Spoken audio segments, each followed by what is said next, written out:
잠자리 동화 첫 번째 이야기, 행복한 한스. 태어나는 순간부터 행운을 타고나는 사람들이 있어요.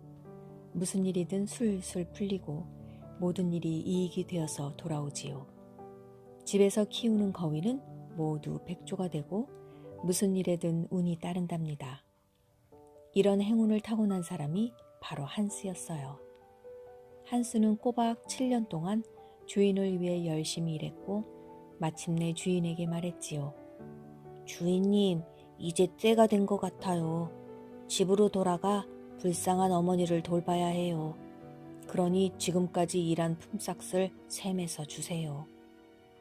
자넨 아주 성실한 하인이었네, 한스. 그에 맞게 품삯을 후하게 계산해 주겠네. 주인은 이렇게 말하고 한스에게 머리통만한 은덩이를 주었어요. 한스는 손수건으로 은덩이를 싼 뒤 어깨에 걸치고 집을 향해 걷기 시작했지요. 무거운 발을 끌며 느릿느릿 걸어가고 있을 때 멋진 말을 타고 다가오는 한 남자가 보였어요. 그 모습을 보며 한스가 큰 소리로 말했어요. 아, 말을 타고 가면 얼마나 좋을까? 마치 난로 옆에 있는 의자에 앉은 것처럼 편하게 가는구나. 저 사람은 돌에 발뿌리를 채이지도 않을 것이고 목적지까지 편하게 가겠지. 한스가 조용히 이야기한 것이 아니었으므로 말을 탄 남자가 그 모든 얘기를 듣고 물었어요. 이봐요. 그럼 당신도 말을 타지 왜 걸어갑니까? 아, 난 이 짐을 지고 가야 해요. 사실 이건 은이에요. 너무 무거워서 고개를 들 수도 없지요. 어깨가 얼마나 아픈지 모를 거예요. 아, 그럼 서로 바꾸는 건 어떤가요? 내가 말을 줄 테니 당신은 내게 은을 주십시오. 그러면 무거운 짐을 지고 다니느라 고생할 필요도 없잖아요. 말을 탄 남자가 말했어요. 아, 기꺼이 그렇게 하고 말고요. 내게 이토록 친절하시니 한 가지 꼭 말해주어야겠네요. 그 은을 가지고 다니는 건 아주 피곤한 일이에요.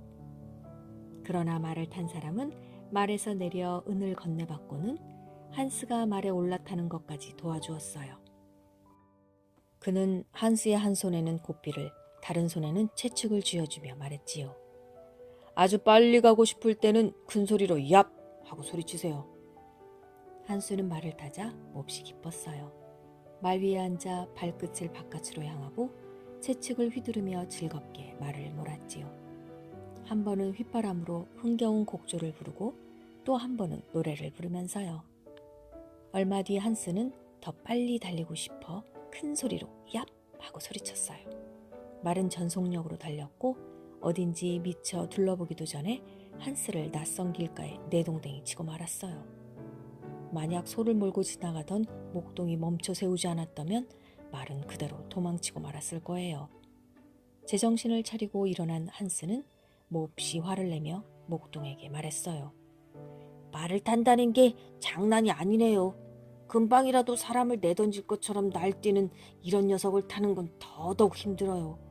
이제 더 이상은 말을 타고 싶지 않아요.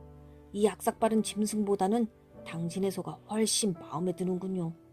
이놈의 말은 냄새나는 웅덩이에 나를 내동댕이 쳐서 가장 좋은 내 코트를 더럽혔어요. 하지만 저런 소 뒤에서 느긋하게 걸어갈 수만 있으면 좋겠네요. 좋은 길동무도 되고 덤으로 매일 우유, 버터, 치즈를 얻을 수 있지요. 그런 행운을 얻으려면 제가 뭘 내놓아야 하지요? 이 암소가 그렇게 좋다면 당신 말과 내 소를 바꾸지요. 나는 손해를 보게 되더라도 이웃에게 친절을 베푸는 걸 좋아한답니다. 목동이 친절하게 웃으며 말했어요. 좋아요. 한스는 신이 나서 대답했어요. 그리고 속으로 생각했지요. 얼마나 마음씨 고운 사람인가. 목동은 한스에게 작별 인사를 건네고는 말을 몰고 사라졌어요. 한스는 코트에 묻은 흙을 털어내고 잠시 휴식을 취한 뒤 다시 걷기 시작했어요. 이번에는 천천히 소를 몰았고 속으로 아주 좋은 거래를 했다고 생각했답니다. 빵 한 조각만 있으면 난 언제든 버터와 치즈를 곁들여 먹을 수 있어. 목이 마르면 신선한 우유를 짜서 마실 수도 있지. 더 이상 뭘 바라겠어. 한스는 가져온 빵을 모두 먹고 마지막 남은 돈을 덜어 맥주 한 잔을 마셨어요. 그런 다음 다시 길을 나섰답니다. 한낮이 되자 날이 점점 더워졌어요. 넓은 황야에 도착했을 때쯤 한스는 덥고 목이 말라서 혀가 입천장에 달라붙는 것 같았지요. 이제 우유를 짜서 갈증을 풀어야겠다. 한스는 암소를 나무 그루터기에 메어놓고 우유를 담기 위해 가죽 모자를 벗었어요. 하지만 우유는 한 방울도 나오지 않았어요. 한스에게 우유와 버터와 치즈를 주어야 하는 암소한테서 전혀 젖이 나오지 않는다고 한스가 상상이나 했겠어요. 한스가 매우 서툰 솜씨로 우유를 계속 짜자 암소는 귀찮았는지 뒷발로 한스를 뻥 걷어차 버렸어요. 그때 한 푸주안이 손수레에 돼지를 싣고 지나갔어요. 이봐요. 무슨 일이에요? 푸주안이 한스를 일으켜 세우며 물었어요. 한스는 푸주안에게 목이 말라 우유를 짜려고 했지만 암소에 젖이 말라 있었다는 이야기를 해주었어요. 그러자 푸주안이 한스에게 맥주가 담긴 병을 건네며 말했어요. 여기 이걸 마시고 기운을 차리세요. 이 암소한테서는 우유가 나오지 않을 거예요. 늙은 암소거든요. 척 보면 도살장에 가는 것 말고는 아무짝에도 쓸모없다는 걸 모르겠어요? 그럴 거라고는 생각도 못했어요. 내 말을 가져가고 우유도 나오지 않는 소를 주다니 정말 괘씸하군요. 저 암소를 죽인다 해도 나한테는 이득이 될 게 없어요. 난 부드럽지 않은 쇠고기는 싫거든요. 차라리 당신이 가진 뚱뚱한 돼지가 나아요. 어찌됐건 소시지는 만들 수 있으니까요. 당신을 기쁘게 하기 위해서라면 기꺼이 바꿔줄 수 있어요. 나는 친절한 사람이거든요. 통통하고 좋은 내 돼지를 당신의 늙은 소와 바꾸지요. 이 당신의 친절한 마음에 하늘도 복을 내릴 겁니다. 한스는 푸주안에게 소를 주며 말했어요. 그리고 돼지를 손수레에서 내린 다음 돼지 다리에 묶은 끈을 잡고 돼지를 몰았어요. 한스는 이제 모든 게 잘 될 것만 같았어요. 사실 안 좋은 일도 몇 가지 있었지만 지금은 모든 걸 충분히 보상받았으니까요. 한스가 다음으로 만난 사람은 하얀 거위를 안고 있는 시골 사람이었어요. 시골 사람은 가던 길을 멈추고 한스에게 몇 시인지 물었어요. 이것을 시작으로 한스와 시골 사람은 좀 더 이야기를 나누게 되었고 한스는 자신에게 있었던 모든 행운에 관해 어떻게 그토록 만족스러운 거래를 했는지 어떻게 모든 일이 즐겁고 유쾌하게 흘러갔는지를 이야기했어요. 시골 사람도 자신의 이야기를 하기 시작했고 거위를 세례식에 가져가는 길이라고 말했어요. 만져봐요. 얼마나 무거운지 몰라요. 이렇게 무거운데 8주밖에 안 됐다니까요. 살이 잔뜩 붙어 있어서 구워 먹어도 좋아요. 아주 잘 먹여서 키웠거든요. 그렇군요. 하지만 살 얘기라면 내 돼지도 만만치 않아요. 한스가 손으로 돼지의 무게를 가늠해보며 말했어요. 시골 사람은 심각한 표정을 짓더니 고개를 저었어요. 이런 당신이 아주 좋은 사람 같아서 친절을 베풀지 않을 수 없네요. 당신은 그 돼지 때문에 궁지에 몰릴지도 몰라요. 내가 방금 떠나온 마을의 대지주가 돼지를 도둑 맞았거든요. 당신의 돼지를 보자마자 혹 그 돼지가 아닌지 걱정이 되더군요. 만일 그렇다면 당신은 곤란한 상황에 빠질 거예요. 사람들이 당신을 붙잡아 큰 연못에 빠뜨릴지도 몰라요. 당신 수영은 할 줄 알아요? 불쌍한 한스는 잔뜩 겁을 집어먹었어요. 제발 나를 도와주십시오. 난 이 돼지가 어디서 태어나고 길러졌는지 몰라요. 어쩌면 돼지주의 돼지였는지도 모르지요. 당신이 나보다 이 지역을 잘 알 테니 내 돼지와 거위를 바꾸는 게 어떨까요? 사실 그건 되게 손해보는 장사예요. 돼지 한 마리에 살이 잔뜩 찐 거위를 주다니요. 이런 거래는 누구도 하지 않아요. 하지만 어려움에 빠진 사람을 모른 척할 순 없지요. 시골 사람은 한스에게서 끈을 받아들고 샛길로 돼지를 몰고 갔어요.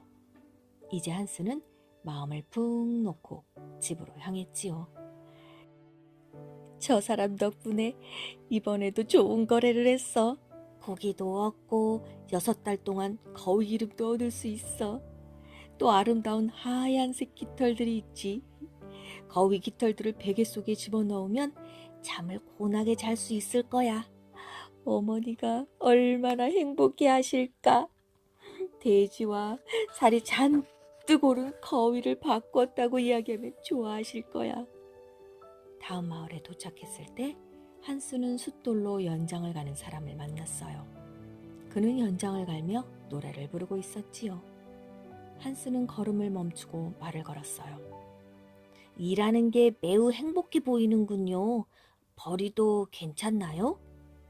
그럼요. 솜씨만 좋다면 주머니에 항상 돈이 있지요.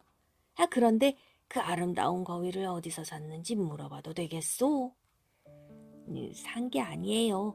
돼지와 바꿨지요. 그럼 돼지는 어디서 샀소? 소와 바꿨지요. 그럼 소는 어디서 샀소? 말과 바꿨지요. 그럼 말은 어디서 샀소? 내 머리통만한 은덩이와 바꿨지요. 그럼 은은 어디서 샀소? 7년 동안 열심히 일해서 받은 것이지요. 정말 잘했네요. 이제 주머니에 손을 넣을 때마다 돈을 만지기만 한다면 당신은 더 이상 바랄 게 없을 거요. 맞아요. 하지만 어떻게 그럴 수 있을까요? 어떻게? 그야 나처럼 연장 가는 사람이 되어야지. 당신에게는 숫돌만 있으면 된다오. 나머지는 자연히 생기게 될 테니 여기 좋은 숫돌이 있어. 값은 거위 한 마리요. 사겠소? 물어보합니까? 주머니에 손을 넣을 때마다 돈이 만질 수 있다면 난 세상에서 가장 행복한 사람이 될 텐데요. 여기 있어요, 거위. 자, 이건 굉장히 좋은 숫돌이요. 충분히 사용하기만 하면 손톱도 자를 수 있지. 연장을 가는 사람이 곁에 있는 거친 돌을 주며 말했어요. 한스는 돌을 받아들고 가벼운 마음으로 다시 길을 떠났어요. 한스의 눈은 기쁨으로 빛났어요. 나는 틀림없이 행운의 시간에 태어났을 거야. 내가 원하거나 바라는 모든 것이 저절로 생기잖아. 사람들도 아주 친절해. 그 사람들은 나를 부자로 만들어주고 내게 유리한 거래를 해주잖아. 그러면서도 마치 내가 그들에게 은혜를 베푸는 것으로 생각하니. 그 사이 한스는 지치고 배가 고프기 시작했어요. 돌 때문에 몹시 지친 한스는 무거운 다리를 끌며 강가로 갔어요. 물을 조금 마시고 잠시 쉴까 해서요. 한스는 강둑에 조심스럽게 돌을 내려놓았어요. 하지만 물을 마시려고 허리를 굽힐 때 실수로 그만 숫돌을 밀고 말았지요.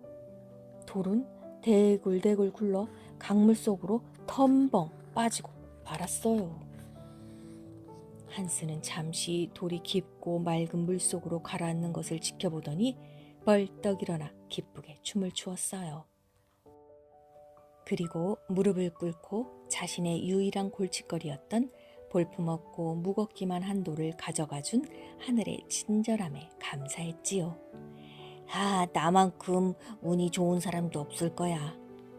한스는 모든 근심을 벗고 가벼운 마음이 되어 어머니가 있는 집에 도착할 때까지 계속 걸었어요.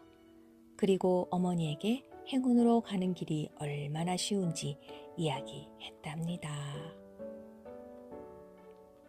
두 번째 동화, 바람과 해. 어느 날 바람과 해가 둘 중 누가 더 힘이 센지 논쟁을 벌였어요. 저기 터벅터벅 길을 걸어오는 여행자가 보여? 저 사람에게 우리 힘을 시험해보자. 망토를 먼저 벗기는 쪽이 이기는 거야. 바람이 말했어요. 좋아. 해도 자신 있게 대답했지요. 바람이 먼저 시작했어요. 강한 바람을 일으켜 나뭇잎들을 공중에 날려보내고 흙먼지를 일으켰어요. 그리고 나무 꼭대기를 바닥까지 구부리고 떡갈나무 한 그루를 뿌리채 뽑았지요. 그러나 여행자는 망토로 어깨를 더 단단히 감싼 채 계속 길을 갈 뿐이었어요. 다음은 해가 나섰어요. 해는 여행자의 머리와 등을 뜨겁게 달구었어요. 이윽고 여행자가 멈춰서 얼굴에 땀을 닦고 망토를 벗으면서 말했어요. 아, 정말 덥구나. 결국 내기에서는 해가 바람을 이겼답니다. 세 번째 이야기, 대단한 민우 선생. 어느 날 작은 마을에 사는 한 가난한 아킴 남자가 해안가에 위치한 큰 도시 아크라로 여행을 떠났어요. 그런데 문제는 이 아킴 남자가 고향에서 쓰는 언어밖에 몰랐다는 거예요. 그건 도시 사람들은 전혀 모르는 언어였지요. 아크라에 도착했을 무렵 남자는 큰 소떼와 만나게 되었어요. 소들이 전부 누구의 것인지 궁금해진 남자는 소떼를 치는 사람을 보고 물었어요. 이 소들은 도대체 누구 소유인가요? 그러자 아킴 남자의 말을 알아듣지 못한 남자가 대답했어요. 민우? 민우라는 뜻은 무슨 말인지 모르겠는데요 라는 뜻이에요. 민우를 이름으로 착각한 아킴 남자는 탄성을 질렀어요. 아, 민우 선생은 큰 부자인 게 틀림없어. 시내로 들어간 아킴 남자는 곧 크고 멋진 건물을 보게 되었고 그 건물이 누구의 것인지 궁금해 지나가는 사람에게 물었어요. 하지만 그 역시 아킴 남자의 말을 이해하지 못하고 민우? 라고 대답했지요. 이런, 민우 선생은 정말 부자인 게 틀림이 없어. 아킴 남자가 소리쳤어요. 아름다운 정원으로 둘러싸인 훨씬 더 멋진 건물 앞에 왔을 때 아킴 남자는 다시 주인의 이름을 물었어요. 그리고 역시 민우? 라는 대답을 듣게 되었지요. 민우 선생은 대단한 부자구나. 아킴 남자가 탄성을 질렀어요. 해변에 도착한 아킴 남자는 항구에서 짐을 싣는 아주 커다란 기선을 보고 곁에 있는 구경꾼에게 물었어요. 이 멋진 배는 누구의 것인가요? 민우? 구경꾼이 대답했어요. 역시 대단한 민우 선생 것이로군. 민우 선생은 내가 들어본 사람 중에 가장 큰 부자야. 아킴 남자가 소리쳤어요. 볼일을 마친 아킴 남자는 이제 집으로 출발하게 되었어요. 시내를 지나가다 남자는 관을 든 사람들과 마주치게 되었어요. 검은 옷을 입은 긴 행렬이 그 뒤를 따르고 있었지요. 남자는 죽은 사람의 이름을 물었고 변함없이 민우? 라는 대답을 듣게 되었지요. 불쌍한 민우 선생, 그 모든 재산과 아름다운 집들을 남겨둔 채 세상을 떠났구나. 가난한 사람이나 부자나 죽는 건 다 마찬가지로군. 그래, 나는 앞으로도 조그마한 내 집에 만족하며 살아야겠다. 아킴 남자는 기쁜 마음으로 자신의 오두막집으로 향했답니다.